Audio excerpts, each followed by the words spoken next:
Have you ever felt lost, like you've taken a wrong turn somewhere in life and ended up in a place you never expected? That's exactly where we find a man named Moses. He wasn't always a shepherd in the desert. In fact, he grew up as a prince in Egypt, in the very palace of the pharaoh. But a single impulsive act of violence changed everything. He fled for his life, trading royal robes for a shepherd's staff, and the bustling courts of Egypt for the silent, sweeping landscapes of Midian. For 40 years, this was his life. 40 years of routine, of leading his father-in-law Jethro's flock across the dusty plains, under the scorching sun. Day in, day out.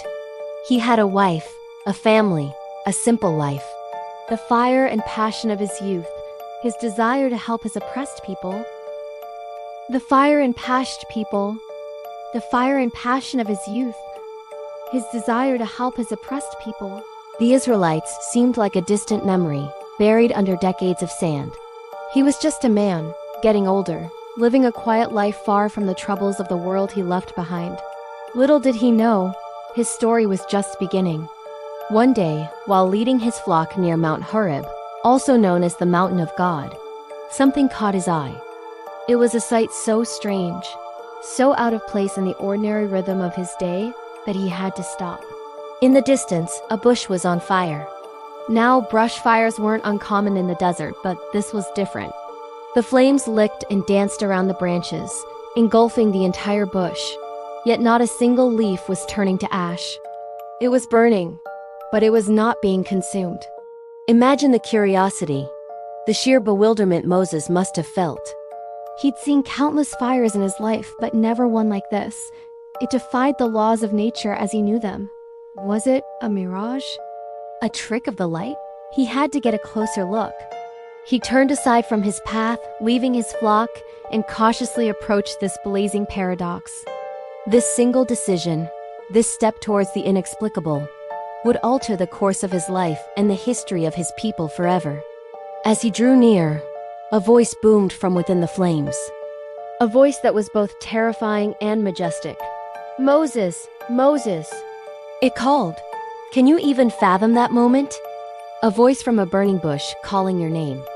Moses, startled but resolute, answered, "Here I am." The voice continued, "Do not come any closer. Take off your sandals, for the place where you are standing is holy ground." In that instant, Moses knew this was no ordinary phenomena. He was in the presence of the divine. The voice then identified itself. "I am the God of your father, the God of Abraham, the God of Isaac, and the God of Jacob." At this, Moses hid his face, because he was afraid to look at God.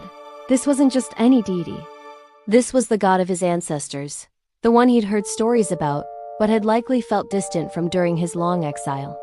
And now, this God was speaking to him, directly, from a bush that burned but was not consumed. The mundane routine of his shepherd life had just been shattered by a holy encounter. Then God revealed the purpose of this incredible meeting. He had seen the suffering of the Israelites in Egypt. He had heard their cries under the brutal whips of their slave masters. God declared, "I have come down to rescue them from the hand of the Egyptians, and to bring them up out of that land into a good and spacious land, a land flowing with milk and honey." The promise of deliverance, a hope that had probably faded for many, was now being declared from a fire on a holy mountain. And then came the part that turned Moses' world completely upside down. God said, "So now, go. I am sending you to Pharaoh to bring my people the Israelites out of Egypt." Wait, what? What?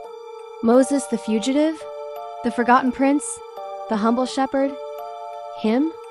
He was to go back to the place he fled from, stand before the most powerful ruler on earth, and demand the release of an entire nation of slaves?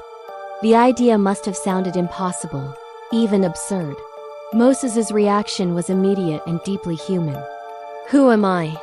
he asked, "that I should go to Pharaoh and bring the Israelites out of Egypt?" It was a question born of 40 years of humility and self-doubt. He was no longer the confident young man from the Egyptian court. He was a simple shepherd, a man with a past, a man who felt utterly unqualified for such a monumental task. Who was he to be a deliverer? It's a feeling we can all relate to, right? That feeling of, why me? I'm not good enough, smart enough, or strong enough. But God's answer wasn't about Moses' qualifications. It was about his own presence. God simply said, "I will be with you." That was the answer. It wasn't about Moses' strength, but God's. It wasn't about Moses' ability, but God's promise to accompany him. To prove it, God gave him a sign. When you have brought the people out of Egypt, you will worship God on this very mountain. The successful outcome was already declared as a sign for the beginning of the journey. Moses was still hesitant, filled with more questions. Suppose I go to the Israelites and say to them, "The God of your fathers has sent me to you." And they ask me, "What is his name?" Then what shall I tell them? He needed something concrete. A name, an identity for the God who was sending him. He was anticipating the skepticism, the doubt he would face from his own people. God's response is one of the most profound and mysterious statements in the entire Bible. God said to Moses, "I am who I am. This is what you are to say to the Israelites. I am has sent me to you." Not a name that puts God in a box, but a statement of pure, eternal, self-sufficient being. The God who simply is, the one who was, and is to come. This was the authority Moses was to carry. Not his own, but the authority of the great I Am. God then gives Moses a detailed plan. He tells him to gather the elders of Israel, tell them everything, and that they will listen to him. Then they are to go to the king of Egypt and request a 3-day journey into the wilderness to worship. God already knew Pharaoh's heart, though. He told Moses that the king of Egypt would not let them go, not without a show of mighty power.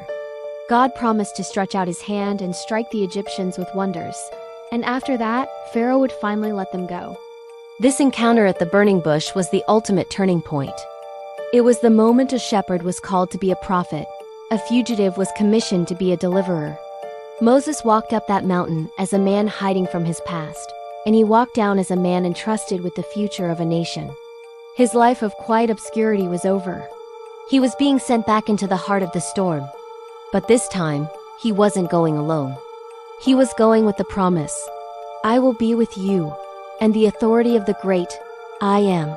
It's a powerful reminder that sometimes our greatest calling finds us when we feel least prepared, in the most unexpected of places. Thanks for watching.